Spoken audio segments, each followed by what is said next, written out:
Kuya! Hoy kuya! Bumaba ka dyan! Malakas na hiyaw ni Mikay habang tumatawid sa kalsadang yun na bahagi ng Zones Bridge.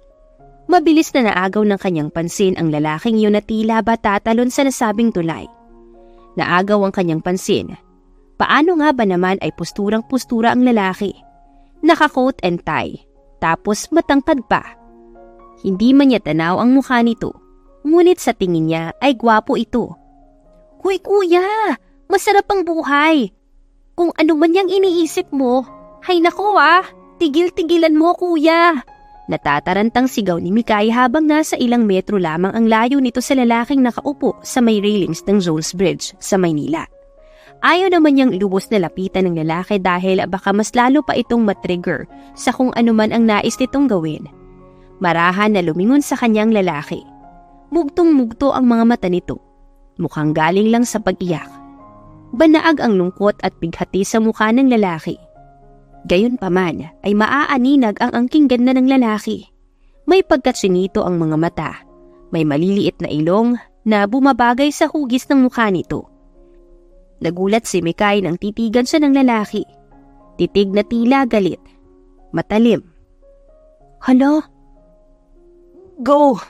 Go away! Nauutal na sigaw ng lalaki na tila langu sa alak. Yan na nga bang sinasabi ko Lasing ka kuya no? Yan na nga bang nagagawa ng alak Kuya, maghunos dili ka. Hindi masosolve ang problema mo sa pagtalo ng tulay. Bulalas pa ng dalaga. Napasinghal ang lalaki habang tila tiklop ang mga mata. Hinahanap ko lang yung engagement ring. Nahulog sa gilid. Lasing na sabi pa nito. Hindi ka tatalon? Pagkumpirma ni Mikay. Go!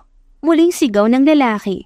Maya-maya naman ay sunod-sunod na itim na sasakyan ang biglang dumating at huminto sa gilid ng Zones Bridge. Magkakasunod na nagbabaan ng mga naka-uniform na lalaki. Pagkaraan ay maingat nilang tinulungan ang lasing na lalaki upang alalayan papasok sa isa sa mga kotseng yun. Nagulantang si Mikay sa nasaksihan. Hoy! Inikidnap niyo ba yung lalaking yan? Matapang na sigaw ni Mikay. Don't worry mga kuya. Hindi ako magsusumbong sa mga pulis. Huwag niyo lang akong sasaktan. Hindi naman siya pinansin ng mga naka-uniform na lalaki. At ang isa nga ay napailing at napangiti pa. Ilang sandali pa ay umalis na ang mga sasakyan na yon, habang naiwan naman ang tulalang si Mikay. Kaloka? Meaning, saksi ako sa pangingidnap. Pero bakit dahan-dahan ilang pinasok sa kotse yung lasenggo na yun? Parang may tender loving care na kasama. Wika pa ni Mikay habang kausap nito ang kanyang sarili. Si Mikay, isang assistant product manager sa isang consumer brand company. Masayahin si Mikay. Halog, hikay, bukod dito, maganda din ang dalaga. Hindi katangkaran. Petit, ika nga nila. Pero maganda ang mukha nito. Madalas, iba-iba ang suot nitong kularete sa buhok. Hikaw, necklace, singseng at bracelets. Kung anong suot nitong damit, nakaterno ang mga accessories na suot nito. Kung kaya't ang madalas ng tawag sa kanya ay Kikay Mikay. Halos mahulog pa ako sa jeep kanina, mapigilan lang yung lalaki na yun. Ay naku! Pagmamaktol pa niya habang tinatahak ang magandang tulay na yun. Maya-maya, naramdaman niya ang pag-vibrate ng kanyang cellphone sa kanyang bulsa. Mabilis niya itong dinukot at nagulat siya dahil nakaka-25 missed calls na pala ang kanyang boyfriend na si Rocky. Siya na mismo ang tumawag rito dahil alam niyang galit na naman ito dahil hindi niya nasagot ang tawag. Hello babe, sorry, hindi ko nasagot. Paghingi niya ng pasensya habang patuloy na binabagtas ang tulay. Nakita mo ba kung ilang missed calls na ako?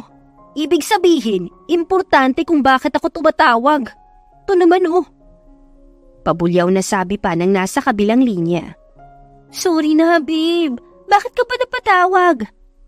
Malambing naman na sagot ni Mikay. Wala na. Pasinghal na sabi ng kanyang boyfriend saka ibinaba ang telepono. High blood na naman. Bulong niya pagkababa ng telepono. Patay na naman ako nito. Galit na naman yan. Kanina pa sa tinatawagan ng boyfriend niyang isang miyembro ng banda. Rockstar nga, sabi ng ilan. Kaya din Rocky ang nickname nito, na malayo naman sa tunay na pangalan na Anselmo. Halos mag-iisang taon na din na magkarelasyon sina Mikay at Rocky. College pa lang si Mikay ay crush na niya ang bukalista na si Rocky.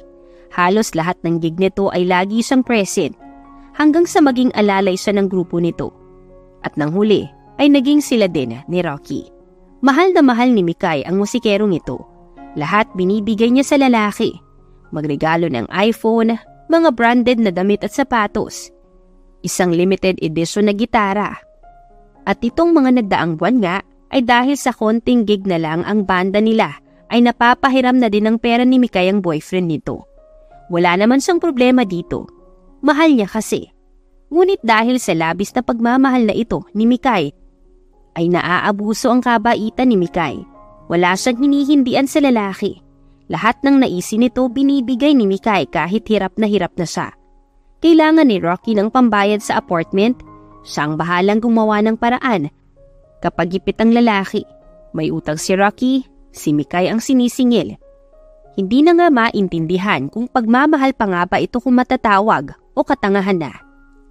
Mainitin pa ang ulo ni Rocky dahil alam niyang lubos ang pagmamahal sa kanya ni Mikay. Wala na siyang pakialam sa mararamdaman ng babae. Konting maling nagagawa lamang ni Mikay ay nakasinghal na ito. Katulad nga ngayon, hindi nasagot ni Mikay ang tawag ng lalaki ay paniguradong galit na naman ito. Nagpatuloy naman si Mikay sa paglalakad sa mahabang tulay habang naiisip ang galit ng boyfriend nito dahil sa hindi niya pagsagot ng tawag. At gumugulo din sa isip niya ang tagpo kanina.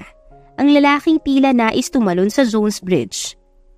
In fairness kay kuya kanina, ang gwapo. Ano kayang problema nun? Bakit parang tatalon sa tulay? Of all the places, sa Jones Bridge pa talaga. As if naman naniniwala ako na may hinahanap lang talaga siyang singsing. Wika pa ni Mikay habang kausap ang sarili. Ang Jones Bridge ang laging ruta ni Mikay papunta at pauwi mula sa kanyang opisina. Tuwang-tuwa siya sa tuwing napapadaan dito dahil pakiramdam niya ay napaka-romantic ng tulay na ito. Lagi na lamang siyang nagde-daydream kapag napapadaan sa tulay na sa isang araw ay alokin siya ng kasal ni Rocky sa gitna ng Jones Bridge. Kinabukasan, pagkaalis ni Mikay sa opisina ay mabilis itong nagtungo sa isang bar. Alam niya kasi na tutugtog doon ang banda ni Rocky. Nagpaganda sa araw na yun si Mikay. Nakaterno ng pink na long sleeve na litaw ang tiyan at miniskirt habang nakatali ng pink ribbon ang buhok. Suot-suot pa ang lampastuhod na boots na kulay puti. Nag-away sila last night ni Rocky at hanggang ngayon na hindi pa din siya nito kinakausap. Kaya naisipan ni Mikay na isurprise itong puntahan sa bar na kung saan may gig ang banda ni Rocky. Dala-dala pa ang isang cake na may personalized message na bati na tayo please.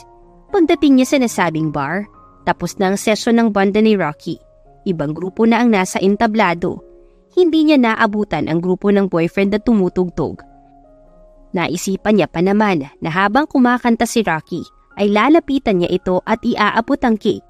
Kaya lang dahil sa haba ng traffic ay nahuli siya ng pagdating. Ano ba yan? Hindi ko na naabutan. Wika pa ni Mikay sa loob ng bar habang palingalinga sa paligid. Madaming tao sa loob ng bar at halos masakit din sa mata ang mayat-mayang pagkislap ng mga ilaw. Hindi din magaling ang kumakanta sa stage, kung kaya naman naisip ni Mikay na umuwi na lang at itutulog na lang niya kaysa magpapakapuyat siya. Naisip niya na bukas niya na lang susundan ng boyfriend sa isa pa nitong gig. Sa kanyang paglinga sa paligid ay hindi naman niya inaasahan na makikita ang grupo ni Rocky. Nasa isang table sila sa isang sulok. Mga languna sila sa alak. At hayun, naroon si Rocky. May kinakalantaring babae. Umakyat ang dugo ni Mikay sa kanyang ulo. Namula ang buong mukha niya. Nanggagalaiti ang kanyang mga ngipin at mabilis na lumapit sa grupong yun. Masaya ba? Malakas na pagsabat ni Mikay sa mga nagtatawa ng lalaki. Habang ang kanyang boyfriend ay kandung-kandung ang isang maharot na babae. Parang wala lang naman kay Rocky na makita siya ni Mikay. Hinayaan pa nga niya ang babae sa kanyang kandungan. Anong ginagawa mo dito? Sinabi ko ba na pumunta ka dito? Kapal naman ang mukha mo. Ganyan bang ginagawa mo lagi? Pag hindi ako kaharap, may iba kang kinakalantari. Bulalas ni Mikay. Ano ngayon sa'yo? Wika pa ng lasing na si Rocky. Ayaw kitang makita ngayon, Mikay ah. Umuwi ka na. Sira ulo! Manluloko! Humahagulgol na sigaw ni Mikay. Kahit naman ay may pagkamasungit at abusado si Rocky ay hindi niya pa ito nakita na may kasamang babae. Ngayon lang. Ngayon niya lamang nakita na niloloko siya ng kanyang boyfriend. Tumawa lang ng malakas si Rocky kasabay ang grupo nito. Break na tayo, Rocky! Break na tayo! Masakit na pagbibitaw ng salita ni Mikay sabay inihagis nito sa lalaki ang hawak nitong cake. Nagulat naman si Rocky sa ginawa ni Mikay. Saktong-sakto sa mukha niya ang cake na yun. Tila napahiya ito sa mga kasama. Nanlaki ang mga mata at kitang-kita ang mga ugat nito sa mukha dahil sa pagkadismaya. Bigla itong tumayo at hinayaang mahulog sa kanyang kandungan ang babaeng maharot. Tsaka nito dinuro si Mikay. No, Mikay! Ako ang dapat magsabi niyan. Break na tayo! You crazy weirdo! Break na tayo! Galit na sigaw ni Rocky. Namuo ang mga luha ni Mikay at napailing. Bigla na lamang siyang napahagulgol at mabilis na tumakbo palabas ng bar. Tumakbo siya malayo sa lugar na yun, dala ang sakit ng break-up nila ni Rocky. Hindi niya lubos maisip na sa ganoong paraan sila maghihiwalay ng boyfriend niya. College crush niya si Rocky at hanggang langit ang kaligayahan niya nang maging boyfriend niya ito. Ngayon ay tila binagsakan siya ng lupa mula sa alapaap ng pag-ibig na yun. Mula sa pagtakbo ay bigla na lamang siyang napatigil at napaluhod habang walang tigil sa pag-iyak. Sapo-sapo ang kanyang mukha ay walang humpay ang pag-agos ng mga luha nito. Sira ulong yun. Kala niya magmamakaawa ako sa kanya. Sinungaling! Manloloko! Bakit ba ako na-inlove sa mukhang hindi naman naliligo na yun? Bakit ako na-inlove sa dugyot na yun? Sa ganda kong to, pumatol ako sa kanya. Kapal na mukha niya. Pagyayamot ni Mikay habang patuloy sa pag-iyak. Pero mahal ko siya. Tsaka siya muling humagulgol nang manumbalik siya sa kanyang ulirat. Nadatnan niya ang kanyang sarili na nakasalampak sa sahig ng kalsada habang naglulupasay. Napansin niya ang mga tao sa paligid na pinagmamasdan siya. Ang iba ay nagbubulungan pa. Baliw yata. Bulong pa ng ilan. O ano? Ngayon lang kayo nakakita ng broken-hearted? Mga itsuserang to. Pasinghal na sigaw niya sa mga tao. Maya-maya'y napansin niya ang tila magkasintahan na pinagbubulungan siya. Nako, kayong dalawa, maghihiwalay din kayo. Sabay tayo niya mula sa pagkasalampak at kumaripas ng takbo. Dinala siya ng kanyang mga paa sa isang beer house. Doon ay nagpakalango siya sa alak. Mas mapait pa sa alak na iniinom niya ang nalasap niyang bigong pag-ibig kay Rocky. Mahal na mahal ni Mikay si Rocky. Pangarap niya noong college pa na siya'y ibigin din ni Rocky. Kung kaya nga't hayon ngayon si Mikay, binibirit sa videoke ng beer house ang awitin ni Regine na pangarap kong ibigin ka. Nagwawala ito sa harap ng beer house. Nagkakanda sintu-sintunado at nagkakapiyok-piyok pa sa pag-awit. Dala ng kalasingan, naglakad-lakad dito ng pasuray-suray sa kahabaan ng Lawton Avenue. Magulo na ang itsura niya. Nakalaylay na ang pink na ribbon sa buhok, samantalang isang paa na lamang niya ang may suot na boots, habang ang isang pares ay hawak-hawak na niya. Wala pa din itong tigil sa kada daldala habang tinatahak ang mahabang kalsada, hanggang sa nakarating siya sa Jones Bridge, ang pinapangarap niyang lugar kung saan magpo-propose ang kanyang kasintahan. Mas lalo siyang naiyak dahil ang tulay na yun ay simbolo ng kanyang pagmamahal kay Rocky. Wala sa kanyang katinuan, tumakbo ito patungo sa gilid ng tulay. Hindi niya inalintana ang mabibilis na sasakyan na dumadaan. Mula sa kanyang kinaroroonan, humawak siya sa railings ng tulay at doon ay sumigaw siya ng malakas. Malakas na malakas. Sira ulo ka, Rocky! I hate you! I hate you! Dito binuhos ni Mikay ang lahat ng kanyang emosyon. I hate you! Umiiyak na sambit pa niya. Okay ka na? Isang boses naman ang biglang umagaw ng pagmumoment ni Mikay. Nagulat si Mikay na humihik-bihik-bi pa. Napatigil siya sa pag-iyak at nilingon kung saan nanggaling ang boses. Nanlaki ang mga mata ni Mikay. Nagulat siya sa kanyang nakita. Dahil ang lalaking nagsalita ay walang iba kundi ang lalaki noong nakaraang gabi. Ang lalaking inakala niyang tatalon sa Jones Bridge. Andoon na naman ito sa nasabing tulay. Ha? Ikaw na naman? Ano na namang ginagawa mo dito? Tila nahimasmasan naman si Mikay at bahagyang bumaba ang tama ng alak sa kanya. Tinatanong kita kung okay ka na. Muling tanong ng lalaki. Natulala naman si Mikay sa lalaki. Ang gwapo kasi nito. Tila ba isang modelo. Makinis na parang walang pores. Sinito at may katangkaran din. Dala ng pagkatuliro. Napatango na lang ito bilang pagsang-ayon. Ako naman. Welta ng lalaki. I hate you, Francine! I hate you! Sigaw din ng lalaki. Kaya naman pala naroon ang lalaki. Tulad ni Mikay, ay broken-hearted din. Naghiwalay sila ng kanyang soon-to-be wife ilang araw na lang bago ang kanilang kasal. Ang sakit, no? Ngunit may mga bagay talagang tayong dapat tanggapin. Mga bagay na magpapalaya sa atin. Masakit man, dapat nating harapin. Napagtanto ng kanyang ex-girlfriend na si Francine na hindi na niya mahal ang lalaki. Ang halos 3 taon nilang pagsasama ay tinapos ilang araw bago ang kanilang pag-iisang dibdib. Ay, powerful! Lalaking-lalaki sa pagsigaw. Biro pa ni Mikay habang pinupunasan ang mga luha sa mata. Napaismit naman ang lalaki na tila nangati ang lalamunan dahil sa malakas na paghiyaw. Nag-break din kayo ng jowa mo? Usisa ni Mikay habang pupungas-pungas ang mga mata. Halatang lasing. Hindi naman sumagot ang lalaki.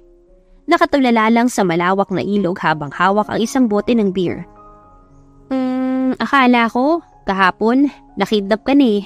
Muling wika ni Mikay. Tinitigan lamang siya ng lalaki mula ulo hanggang paa. Sabay muling baling sa ilog sabay inom ng beer. Ang gwapo mo naman. Bakit ka iniwan? Pag-uusisa pa ni Mikay na tila ba sigurado siya sa mga sinasabi niya. Sa bagay, ako din naman maganda pero iniwan. Muli siyang sinipat ng lalaki at pigil na napatawa. Halos lumabas na sa ilong nito ang alak na iniinom. Oh, bakit ka natatawa? Pasinghal na wika naman ni Mikay. Tinitigan sa muli nito mula ulo hanggang paa. Tila na-conscious naman si Mikay sa kanyang itsura. Sinuklay niya gamit ang mga daliri ang magulong buhok at tinali muli ang ribbon saka isinuot ang isang pares ng sapatos. Ano? Maganda ako, no? Mukha nga daw akong anime eh. Wika pa ng lasing na si Mikay. Sailor Moon! Sigaw pa nito at ginaya pa ang posing ng sikat na cartoon character. Sa ngalan ng buwan! Paparusahan kita! Pagbibirong sigaw pa nito. Di naman napatawa ang lalaki at nagsimulang kausapin ang kikay na si Mikay. Anong trip mo? Trip? Anong trip ang sinasabi mo? Tila naguluhan naman si Mikay sa tanong ng lalaki. Lasing ka ba? I mean, anong ginagawa mo dito sa tulay? Mabagal na din ang pagkurap ng lalaki na tila lasing na din. Obvious ba? Naglalabas ng sama ng loob. Kaka-break lang namin ng jowa ko kanina lang. Fresh na fresh pa. Sambulat ni Mikay. Ikaw, anong trip mo? Ganyan din sa'yo. Sumigaw dito sa tulay. Kaya lang nakakahiya mag-isa. Buti, dumating ka. Sagot naman ng lalaki. Bakit kahapon? Kung hindi kita naabutan, tumalon ka na dyan sa ilog. Pasinghal na sabi naman ni Mikay. Bahagya namang napatawa ang lalaki. Sira, hindi Nahulog lang yung engagement ring. Uso, magtigil ka nga. Tatalon ka eh. Kaya lang nakita kita kaya hindi ka natuloy. Yung mga tumatalon daw sa tulay, mga kulang lang sa pansin. Pagsalungat naman ni Mikay. Di nga. Bakit ko naman gagawin yun? Just like you, broken-hearted lang ako. But I'm thinking na tumalon talaga. Not for the sake para magpakamatay. I just want to jump. Baka pag tumalon ako, pag-ahon ko wala na yung pain. Wala nang sakit.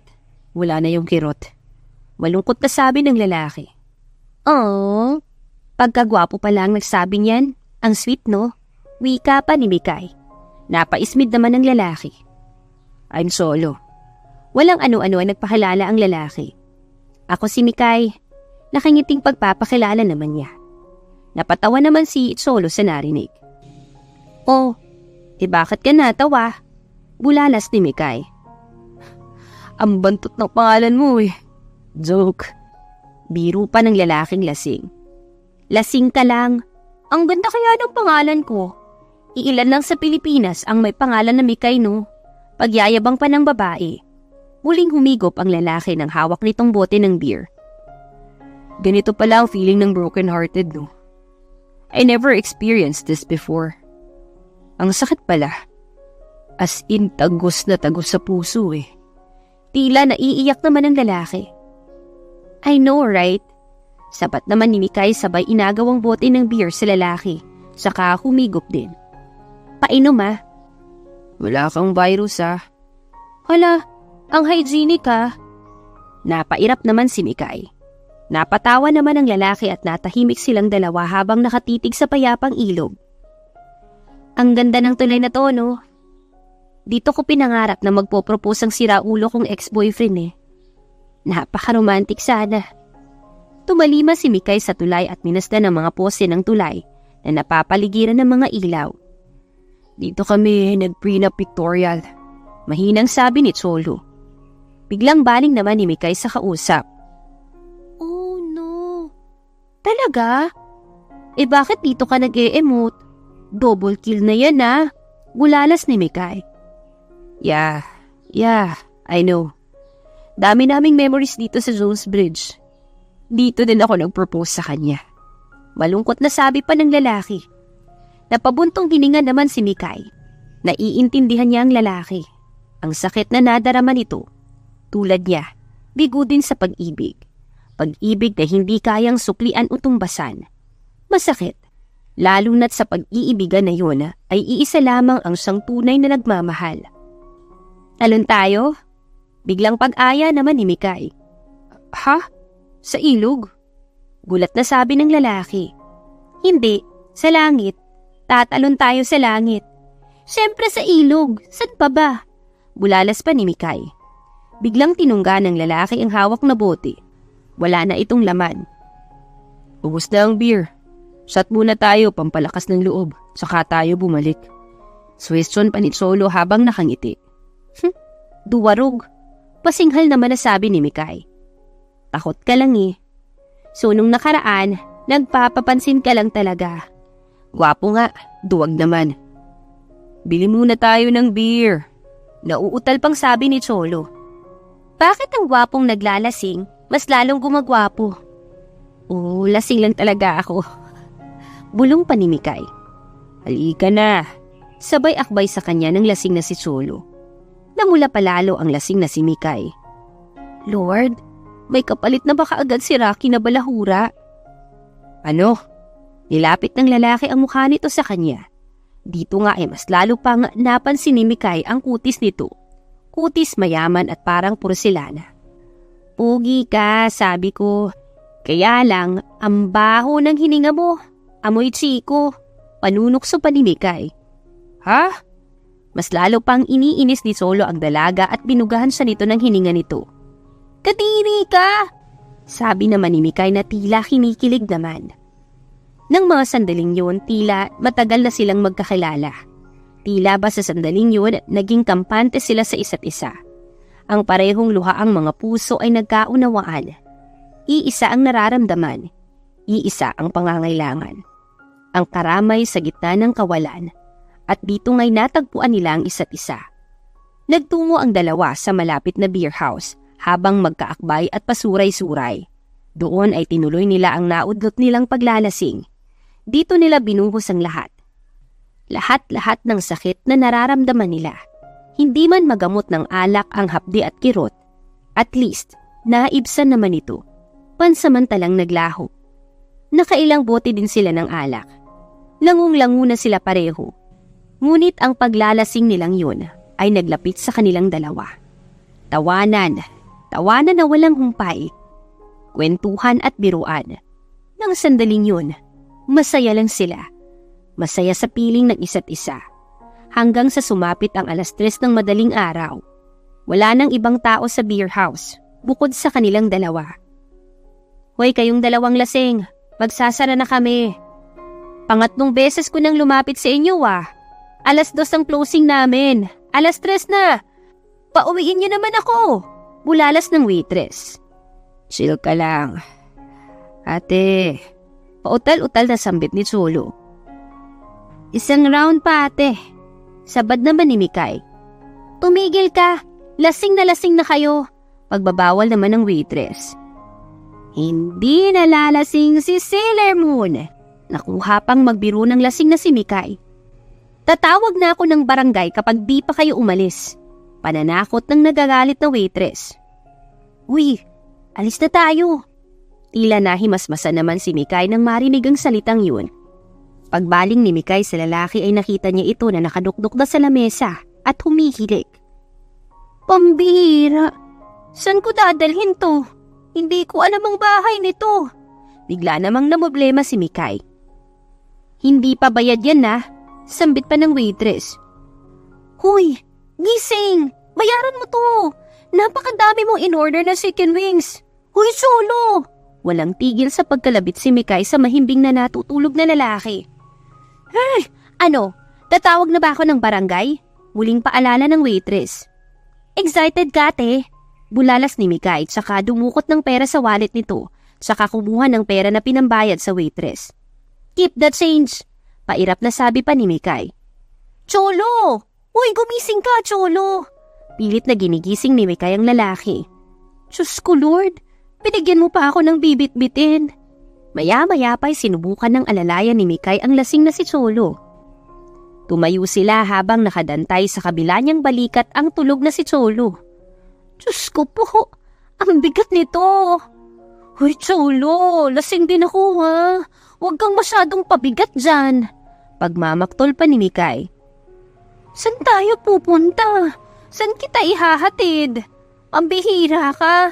Maglalasing-lasing ka, hindi mo pala kaya. Mahinang nilalang. Matyagang inalalayan ni Mikay si Cholo habang palabas sila ng beer house. Paglabas na pagkalabas naman niya ay biglang nagsara ang beer house habang panay na ang pag-irap ng waitress sa kanila. Habang tinatahak nila ang daan na yon ay bigla namang bumuhos ang malakas na ulan. Lord, ngayon pa talaga umulan.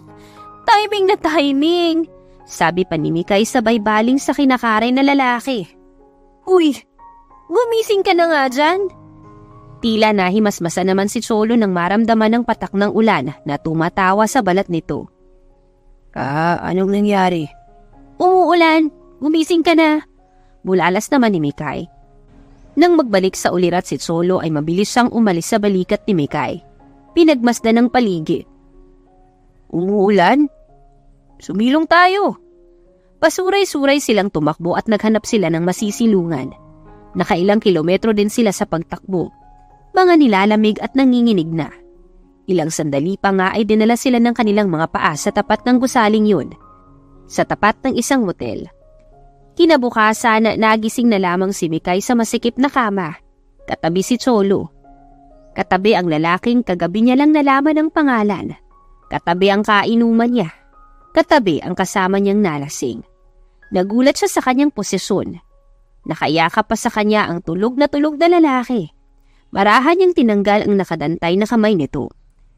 Tinitigan niya ang katawan nito na nasa ilalim ng puting kumot na yun. Napapikit siya sa nakita. Naka-underwear na lamang siya. Napakagatlabi siya. Ano? May nangyari ba sa amin ng gwapong to? Bulong niya. Napalinga siya sa orasan sa gilid ng higaan. At doon, naalarma siya na makita niyang anong oras na. 8:30 na ng umaga. Shit! Late na ako! Late na ako sa trabaho! Mabilis siyang bumangon sa higaan. Hinagilap ang mga damit nito at mabilis na isinuot. Nawindang siya ng mga sandaling yun. Nag-apura siya sa pagkilos at sa huling pagkakataon ay pinagmasdan ang tila anghel na natutulog na lalaki. Bumuntong hininga siya at nagsabing, "Bye, Cholo. Sana makaya mo yan. Sana kayanin mong break up nyo." Tumalima siya at muling nagsabing, "Sana kayanin ko din." At saka naman siya mabilis na lumabas ng kwartong yun. Pasado 10:00 na nang dumating siya sa kanyang opisina. Hindi lang siya basta late na late na siya. Pagdating niya ay mabilis siyang naupo sa kanyang desk at nag-ayos. Hindi siya maganda ugaga sa mga gagawin nito. "Buti naisipan mo pang pumasok, besh." Bungad naman ng kanyang coworker at kaibigan na si Lily. "Ang daming nangyari kagabi, beshi." Nanlalaki pa ang mata ni Mikay habang nagli-lipstick. "Okay ka lang ba, besh? Na-receive ko pa yung message mo kagabi na break na kayo ni Rocky. Sorry to hear, beshi. Sana nag-leave ka na lang kung di mo pa carry." Saad naman ng kaibigan. "Anong tawag sa leave na yan? Break up leave." "Hayaan mo na ako, besh. Mas madadivert ang atensyon ko kapag busy ako." Paliwanag naman ni Mikay. "Sure ka? Kaya mo yan, besh." Lumapit naman ng kaibigan sa kanya at saka tinapik ang balikat niya. Bakit kulay ube ang peg mo ngayon?" Pahabol na wika pa ni Lily habang pinagmamasdan ang outfit ni Mikay.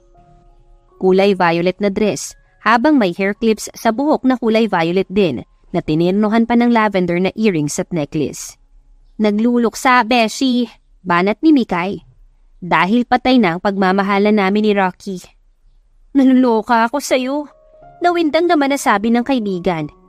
"Anyway, alam mo bang chika?" "Spill the tea, besh," habang panay naman ang pagpahid sa mukha ng foundation ni Mikay. "Ngayon na darating ang bago nating CEO, ang kapalit ni Sir Efren. Yung kapatid niya na din daw ang may hawak ng real estate company nila.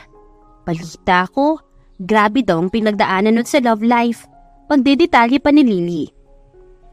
Talaga? By the way, besh, kagabi, may nangyaring..." Pagkakwento pa ni Mikay nang bigla silang tawagin ng isa pa nilang office mate. "Guys, sa conference room daw tayo lahat. Nandiyan na yung bago nating CEO." Sigaw nito. Nagmamadali naman ang lahat ng empleyado at mabilis na nagtungo sa conference room. Samantalang si Mikay ay hindi pa din tapos sa pag-aayos. Naglalagay pa ito ng kung ano-ano sa mukha. "Ano, besh? Kaya ba today?" Pagbibiro ni Lily. "Mauna ka na doon. Susunod na ako." Sabi pa ni Mikay habang ginuguhitan pa ang kilay.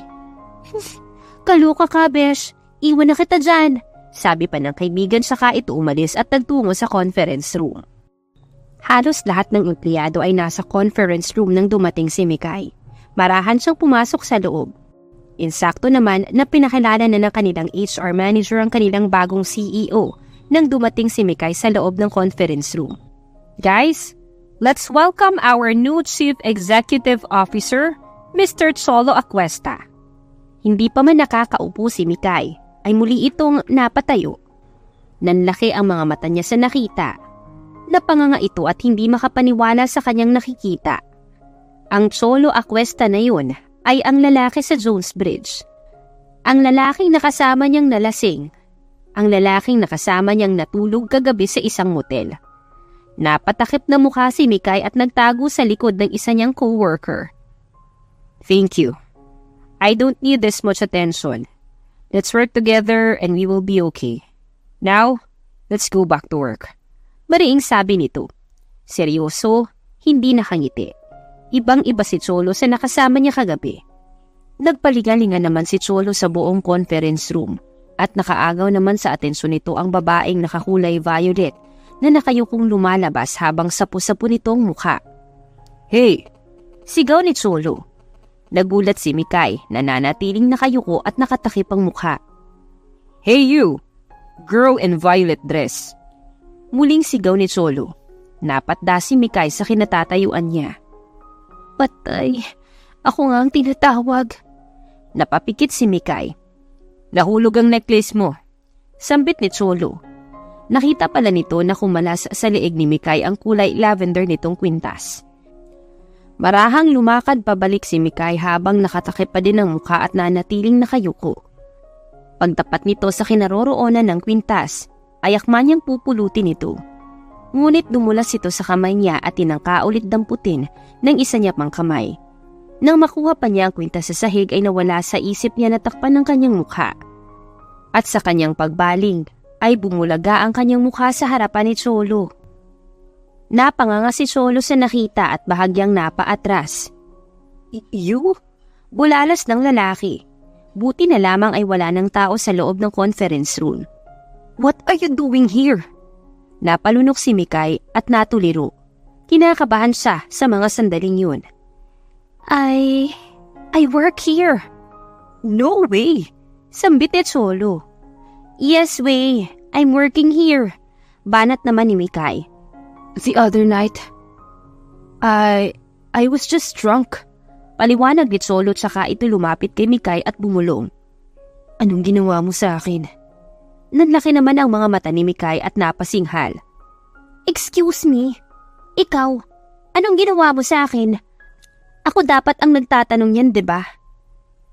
Pagkagising ko, wala na akong suot na damit. Tapos wala ka na. Ginahasa mo ba ako? Bulong muli ni Cholo.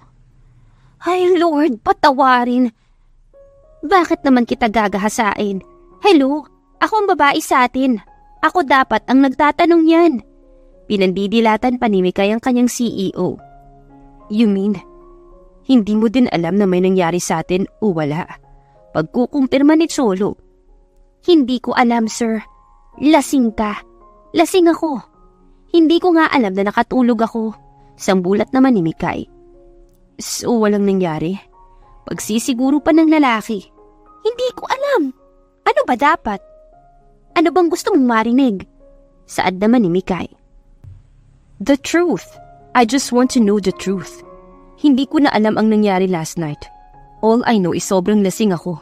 And I was with you. Paliwanag pa ng CEO. Well, that's my truth. Hindi ko alam kung may nangyari o wala. Pero feeling ko wala. Sambit pa ni Mikay. Tila nakahinga naman ang maluwag ang lalaki.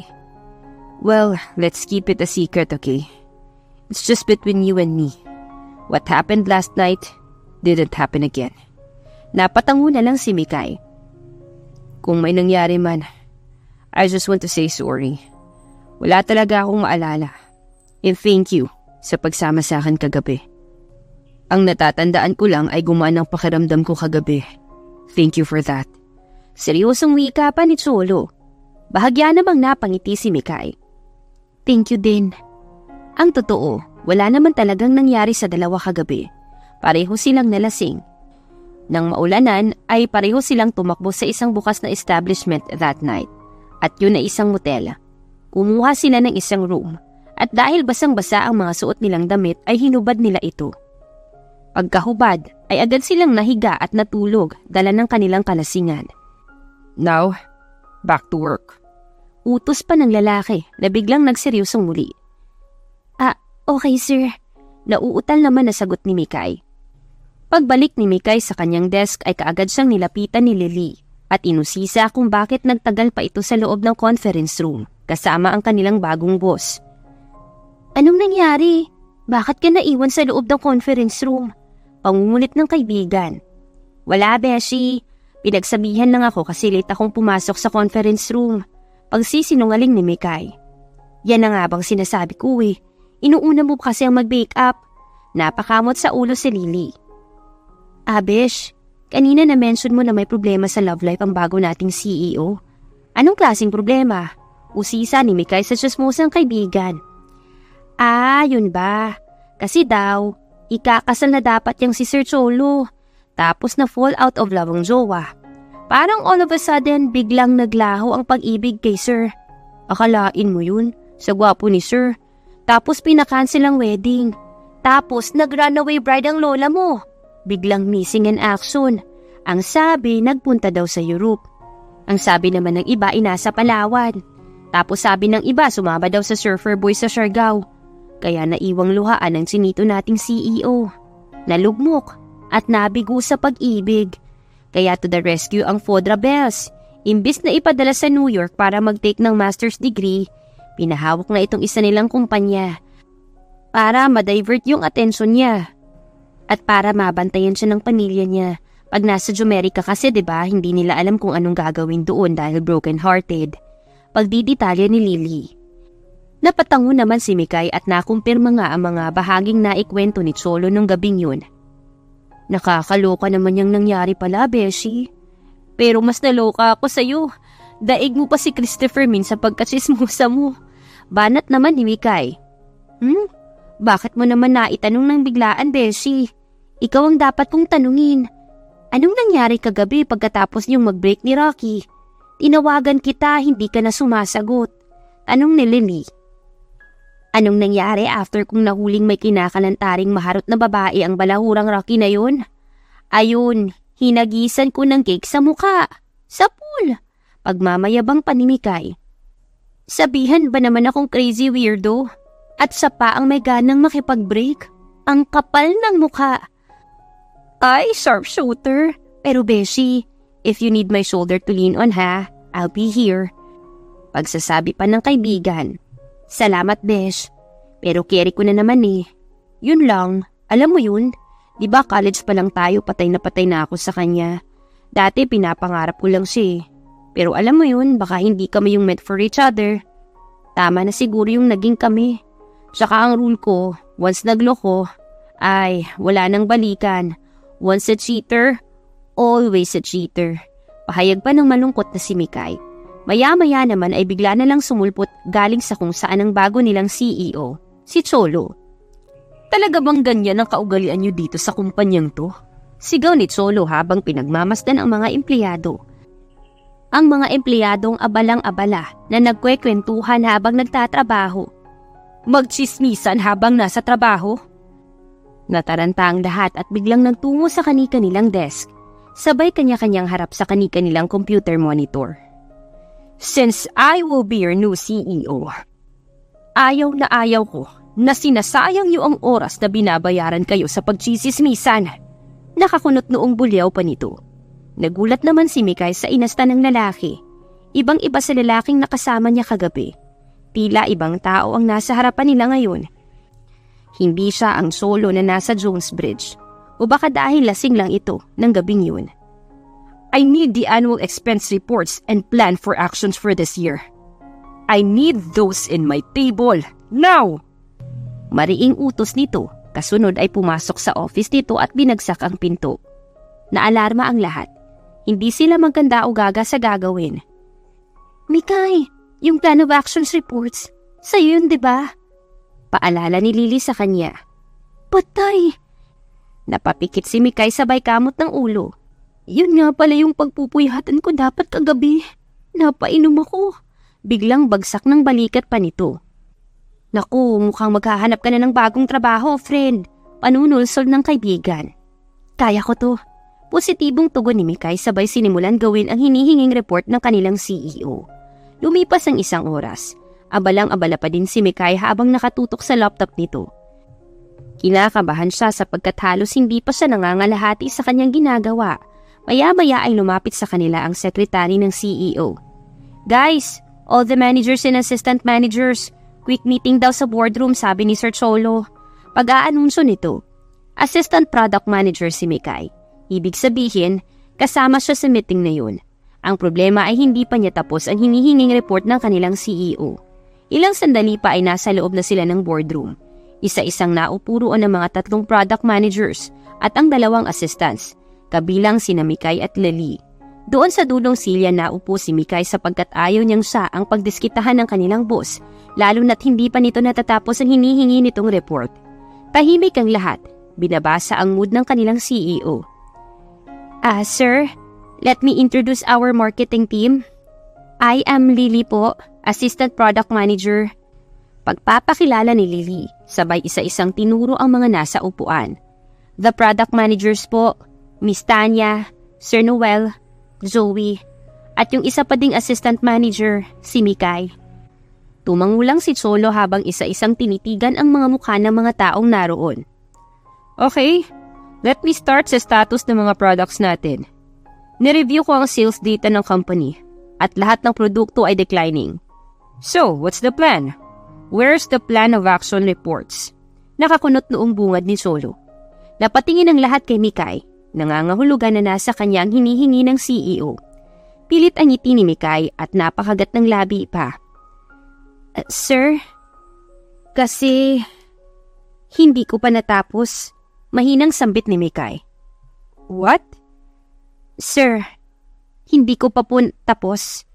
Pag-uulit pa niya. Pero sir, within the day po, magagawa ko naman. May nangyari lang po kasi kagabi kaya ayokong marinig ang dahilan mo, Mikay. It's part of your job to do that on time. Bakit hindi mo inuna yan? Pasigaw na wika ni Cholo. Pasensya na po. Natatarantang sagot ni Mikay. Hindi nagbabayad ang kumpanyang ito sa mga incompetent na tao. Parang kang sabi pa ng CEO. Namuo ang mga luha ni Mikay dahil sa narinig mula sa kanyang boss habang tila kinakain siya ng sahig dahil sa kahihiyan. Napayuko si Mikay at napalunok. Pumikit siya at tila ayaw nang marinig ang mga masasakit na salitang bibitawan ng kanyang boss. Kung wala kang contribution for this meeting, lumabas ka na ng room na to. Utos ni Cholo. Nabigla naman si Mikay. Hindi niya akalaing papalabasin siya sa sandaling yun ng kanilang bagong CEO. Ito ang unang pagkakataon na ipapahiya siya ng ganito. Kahit ang dati nilang boss na kahit masungit din ay hindi siya ipinahiya sa mga kapwa niya empleyado. Leave this room, now! Pag-ulit pa nito, nataranta naman si Mikay na tumayo at mangingiyak-ngiyak na lumabas ng boardroom. Sapo-sapo ang kanyang mukha ay dumiretso siya sa comfort room at dito niya ibinuhos ang kanyang emosyon. Grabe siya. Parang wala kaming pinagsamahan kagabi. Hindi ko nagawa yung report kasi sinamahan ko siyang mag-inom. Sinamahan ko siya sa tulay. Anong magagawa ko kung broken-hearted ako? Hindi pwedeng magdalamhati. Porket siya CEO, pwede siyang mag-inom tapos ako empleyado, hindi pwede. Magagawa ko naman yung hinihingi niya kung bibigyan niya pa ako ng time eh. Bakit pa galit na galit ka agad? At kailangan pa akong ipahiya sa lahat? Pasinghal na sabi niya habang nakaharap sa salamin sa loob ng comfort room. Pero kung sa bagay, o ako din sigurong nasa katayuan niya, magagalit din ako. Ay Mikay, fighting lang. Paamuhin natin yung tigre mong boss. Positibong sabi pa niya. Hindi naman natapos ang araw na yun ay natapos din ni Mikay ang pinapagawa sa kanya ng kanilang CEO. In fairness naman kay Mikay, kahit tila easy-go-lucky ito at may pagkakikay, ay maayos naman siyang magtrabaho. Wala kang maipipinta sa kanya pagdating sa trabaho. Nagkataon lang kagabi na may pinagdadaanan siya at may sinamahan at yun nga ay si Cholo, ang masungit nilang CEO. Nang hapon na yun ay tila kating-kati naman ng tila ni Mikay na ikwento kay Lily ang buong pangyayari nung nakaraang gabi. Inilahad niya sa kaibigan ang nangyari sa Jones Bridge.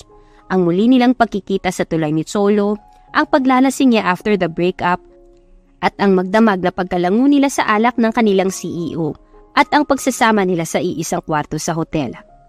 Beshi, hindi ako makapaniwala sa mga pinagkukwento mo. Sa totoo lang. Si Sir Cholo, mukhang artista si Sir Cholo, mukhang modelo. Tapos yayayain ka mag-inom at isasama ka sa motel? Pulalas na Lily. Shh! Sige pa, lakasan mo pa. Hindi ka pa naririnig sa kabilang department. Pagpapatigil naman ni Mikay sa nagulat na kaibigan. Totoo nga. Beshi, umaming ka sa akin. Yung totoo anong tinitira mo? Pabirong sabi pa ng kaibigan. Bakit pa ayaw mong maniwala Totoo nga, nagkita kami sa Jones Bridge. Parehong may tama ng alak. Nagpaplanong tumalon at ang ending na uwi kaming lasing sa motel. Paglalahad pang uli ni Mikay. Ikaw? Isusama sa motel? Hindi pa din makapaniwala si Lily. Bakit ba takang-taka ka? Tanong pa ni Mikay. Beshi, ang leveling ni Sir Cholo, mga models, mga socialites, mga influencers, mga artista, ganun. Ikaw mukhang anime na kumakanta ng chuba-chuchu. Pasinghal pa nasabi ng kaibigan. Ang sakit mong magsalita, Beshi Stapler ko yung bibig mo. O sige na, naniniwala na ako sa'yo. Pero yung nagising ka na wala kang saplot, dream on Pokemon, pabirong wika ni Lily. Lumipas pa ang ilang araw, mas naging masaya ang kanilang department kasama ang CEO. Napagtanto ng mga empleyado na madali lang pakisamahan si Cholo, basta maganda ang kanilang performance sa trabaho. Sa mga sumunod pang araw ay mas naging malapit pa nga si Cholo at Mikay. Madalas din nabibiro ni Mikay ang CEO. Siya lamang din kasi ang nakakapagpatawa dito. Naging komportable si Cholo sa kanya. Ganon din naman si Mikay. Ngayon ay excited siyang pumasok upang makita ang magagandang ngiti ni Cholo. Hindi man niya batid ngunit alam niyang espesyal na ang pagtingin niya sa kanilang CEO. Isang umaga, bago mag-alas 8 ay dumating na si Mikay sa kanilang opisina. Nagmamadali itong maupo dahil may nakabinbin pa itong trabaho na hindi natapos kahapon. Pero nagulat siya nang may makita siyang box ng cupcakes sa kanyang table. Tumingin siya sa paligid. Nagtaka kung para sa kanya ba yun o kung kanino galing.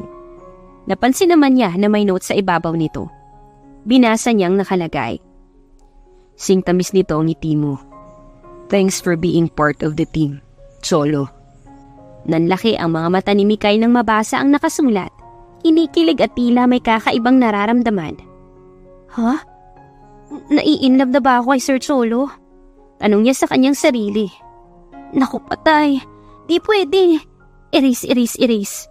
Kumuha siya ng isang cupcake sa box at tinikman. Saka biglang nagsabing, "Sino ba naman ang hindi mai-inlove sa mukhang yun? Nagpadala pa ng cupcakes. Lahat na nasa kanya na.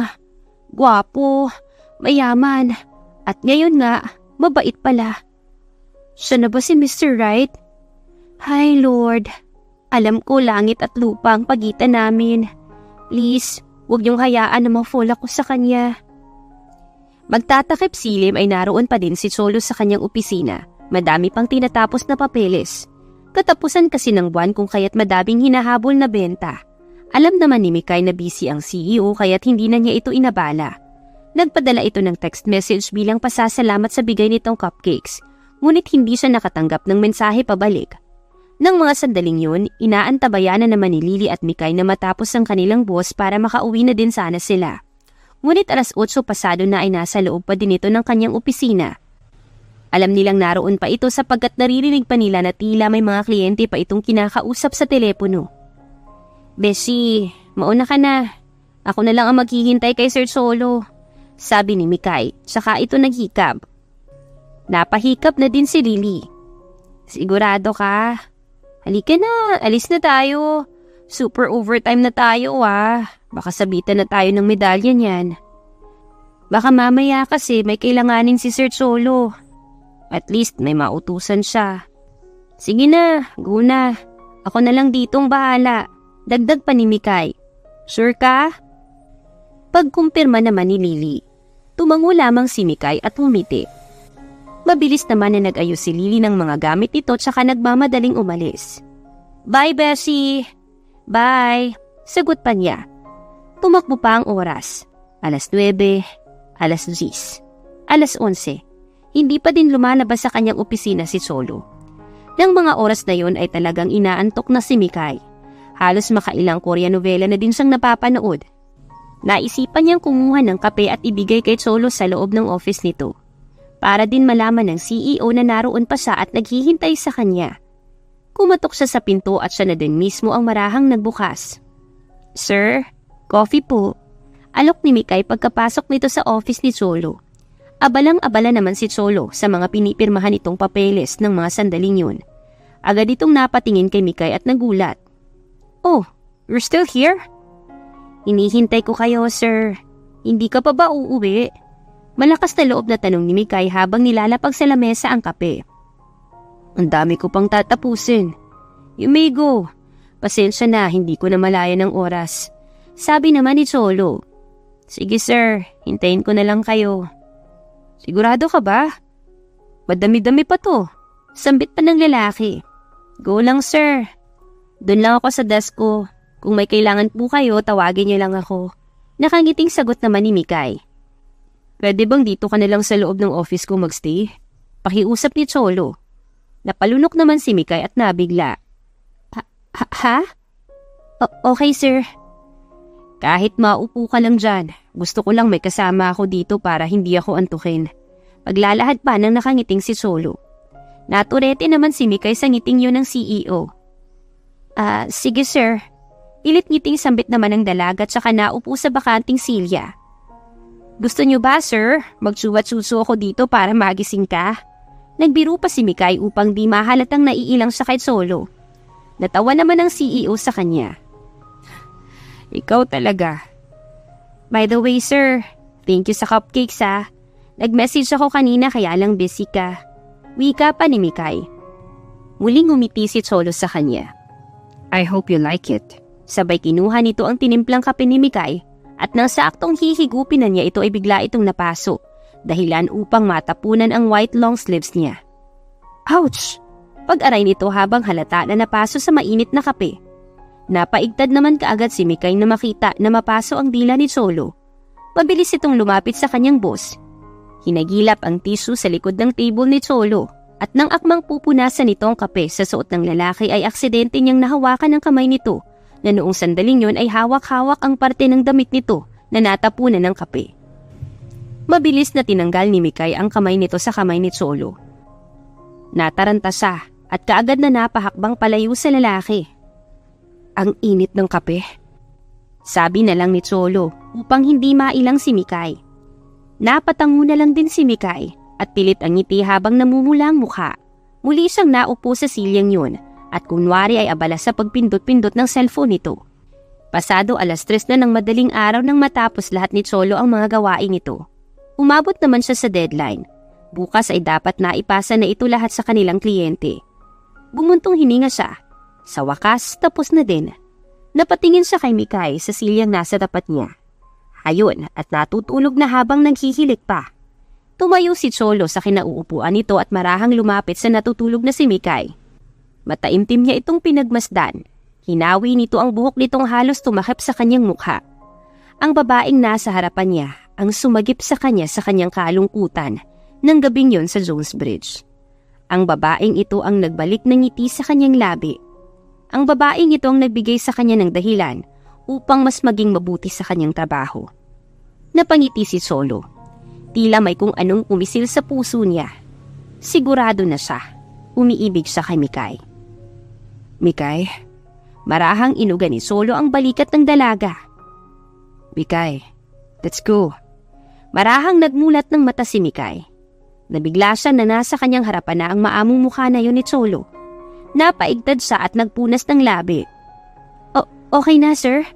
Tapos na po kayo? Sorry, nakatulog ako. Agad niyang napansin ang orasan sa pader. Hala, 3:00 na pala. Ngumiti lamang si Cholo sa kanya at inalalayan siyang tumayo. Pagkaraan ay sabay silang lumabas ng office ni Cholo. Tahimik silang naglalakad patungo sa elevator. Nagpapakiramdaman lamang sila. Pagbukas ng elevator agad silang sumakay rito. Salamat sa pagsama sa akin ngayon. Bungad ni Cholo pagkasara ng elevator. Carry lang sir. Pwede bang Cholo na lang? Masinsinan niyang pinagmasdan si Mikay. Bakit? Ulalas nito. Bigla namang tila tumigil ang elevator na sinasakyan nila. Dahilan upang mawala sila sa kanilang balanse. Natumba silang pareho sa sahig at aksidenteng napayakap si Mikay kay Cholo. Nagkatitigan sila. Namula si Mikay at mabilis na kumawala sa pagkayakap. Anong nangyari? Nagtatakang tanong ni Mikay sabay pindot sa button ng elevator. Bumangon rin si Cholo mula sa sahig at sinubukan ding pindutin ang buttons ng elevator. Ayaw nitong magbukas. Kinuha nila pareho ang kani-kanilang cellphones ngunit walang signal sa loob ng elevator. Ang kaninang tila naiilang na si Mikay ay bigla na lamang nataranta. Sir, stranded yata tayo. Na-stranded tayo sa elevator. Ayaw magbukas, sir. Anong gagawin natin? Balisang sabi ni Mikay. Calm down. Mag-o-open din yan. May CCTV dito sa loob. Once makita yan ng mga guards, they will do everything to open this door. Pagpapakalma ni Cholo. Sir, madaling araw na. Baka natutulog na ang mga yan. Anong gagawin natin? Dito na ba tayo mamamatay? Uy, hindi pwede. Hindi pa ako kinakasal. Bibigyan ko pa ng apo si Mama at Papa. May magpo-propose pa sa akin sa Jones Bridge. Hindi ako pwedeng mamatay dito. Natatarantang sambit ni Mikay habang kinakatok-katok ang pinto ng elevator. Mikay! Pagpipigil ni Cholo. Mamamatay na tayo dito, sir. Mamamatay na tayo. Patuloy na wika ng natatarantang dalaga. Mikay! Muling pagsaway ng lalaki. Lord, tulungan mo kami dito. Sigaw pa ni Mikay habang patuloy na kinakatok ang pinto. Mikay, I love you! Sigaw ni Cholo. Natigil si Mikay sa pagwawala at pagsigaw. Tila nanumbalik siya sa kanyang ulirat. Marahan siyang lumingon kay Cholo. Ha? Sabi ko mahal kita, Mikay. Sinserong sabi ni Cholo. Hindi ko namalayan. Hindi ko alam. Pero bigla ko nalang naramdaman. Simula ng gabing yun sa Jones Bridge, iba na ang nararamdaman ko para sa'yo. Ikaw ang sumagip sa akin, Mikay. Ikaw ang nagbalik sa pag-asa sa akin. Ikaw ang nagpangiti muli sa akin. Ikaw ang nagpatawa at nagpasaya. Ikaw din ang dahilan kung bakit ako nagpupursige ngayon. At ikaw ang dahilan kung bakit masaya akong pumapasok sa opisina. Sinubukan kong baliwalain ang nararamdaman ko, kung kaya nasigawan kita noon. Pero mas lalo pa kitang minahal habang tumatagal. Ikaw ang dahilan kung bakit muli akong nagmahal, Mikay. Ikinagulat naman ni Mikay ang pinagtapat sa kanya ng kanyang boss. Hindi niya sigurado kung sino sa kanilang dalawa ang nagdedeliryo. Sure ka ba dyan, sir? Wala ka bang lagnat? Napangiti naman ang lalaki. Sana magkaroon ako ng pagkakataon na mahalin mo din. Pataimtim na sambit pa ni Cholo. Napalunok naman si Mikay. Ngayon, masigurado na din siya sa itinitibok ng kanyang puso. Mahal na din yata kita, sir. Mahinang sambit naman ni Mikay. Mahal na din kita, Cholo. Nanlaki naman ang mga mata ni Cholo sa kanyang narinig. Dala ng kaligayahan ay mabilis niyang hinagkan ang mga labi ni Mikay. Hinayaan naman niya na ang kininlang siya ni Cholo. Bigla na lamang bumukas ang pinto ng elevator at nagulantang ang mga security personnel na naroon nang madatnan ang mga ito habang hinahagan ng isa't isa. Naging magkasintahan nga sina Cholo at Mikay. Wala namang naging problema sa kanilang opisina. Bukas sa lahat ng kanilang relasyon. Sa katunayan ay suportado pa nga ito ng pamilya ni Cholo. Muli kasi ay nakita nilang masaya ang lalaki. Kakaiba ang kaligayahan ni Cholo. Kaligayahang dulot ni Mikay. Hanggang isang Biyernes ng gabi, dumaan si Mikay sa isang mall pagkagaling niya sa trabaho. Namili siya ng iluluto para sa Sabado. Magluluto siya ng masasarap dahil dadalawin siya ni Cholo sa kanyang bahay. At doon din ay formal na niyang ipapakilala ang lalaki sa mga magulang nito. Napadaan siya sa isang 5-star restaurant. Nabigla siya sa kanyang nakita. Sigurado siya. Si Cholo ang nasa loob ng restaurant na yun at may kausap na babae. Nagtago siya sa isang pader at palihim na sumilip. Nang dalaiti siya sa galit hanggang sa makita niya na nagyakap ang dalawa. Dahil dito, hindi na siya nakapagpigil. Umahango siyang nagtungo sa loob ng restaurant at hinarap si Cholo at ang kasama nito. Kaya pala maaga kang umalis ng office. May kinakalantari ka palang iba. Pare-pareho kayong mga lalaki eh. Mga manluloko. Wika ni Mikay, sabay binato kay Cholo ang grocery items na pinamili nito. Mabilis itong tumalima at umiiyak na tumatakbo palayo sa restaurant. Nagulat naman si Cholo sa biglaang pagdating ni Mikay. Patlang at hindi kaagad nakapagsalita. Napakasakit ng nararamdaman ni Mikay.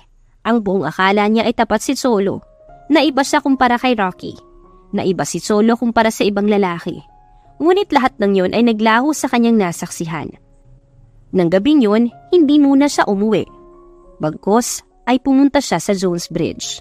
Dito ay malaya niyang maisisigaw ang nararamdaman niyang sakit. Walang tigil ang pagdaloy ng kanyang mga luha nang marating niya ang tulay. Naroon siya sa gilid habang nakatingin sa malawak na ilog. Manluloko ka! Manluloko ka, Cholo!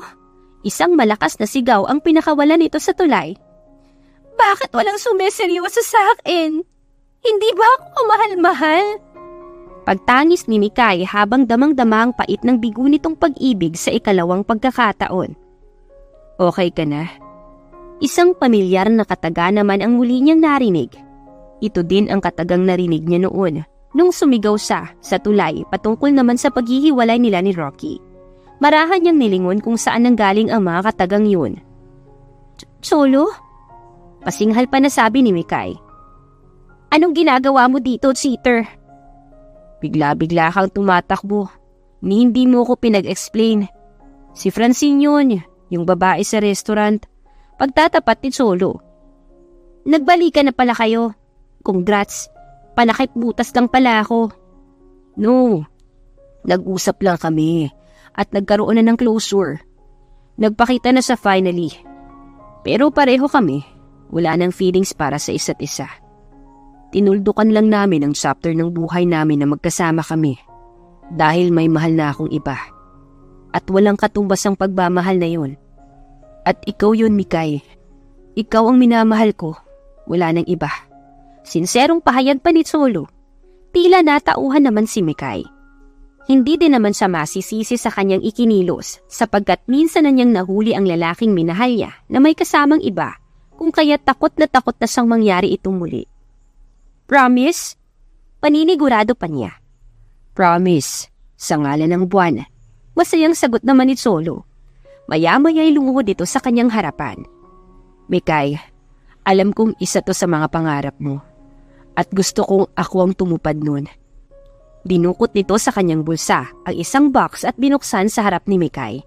Tumambad kay Mikay ang isang napakagandang singsing. Saksi ang tulay na to, Mikay. Will you marry me? Namuo ang mga luha ni Mikay. Walang pagsindan ang kaligayahan nito. Dati ay pinapangarap lamang niya na may mag-propose sa kanya sa Jones Bridge. Ngayon nga ay hindi na ito isang panaginip. Tinupad ito ni Cholo. Yes, of course! I will marry you! Masayang tugon ni Mikay. Kaagad tumayo si Cholo at isinuot ang singsing. Kasunod ay mainit niyang hinagkan ang mga labi ni Mikay. Ang dalawang pusong bigo sa unang pag-ibig ay pinagtagpo ng tadhana, nagkaibigan at nangako ng magpakailanman. Tulad ni Mikay at Cholo, nabiguman at nasaktan ay muling umibig. Hindi man hinintay ay kusa namang dumating. Hindi natin kailangan hanapin ang pag-ibig sapagkat ang tadhana ang siyang magtatakda sa tamang panahon at sa tamang pagkakataon. Wakas. Muli po ay maraming salamat sa ating mga suking taga-suporta.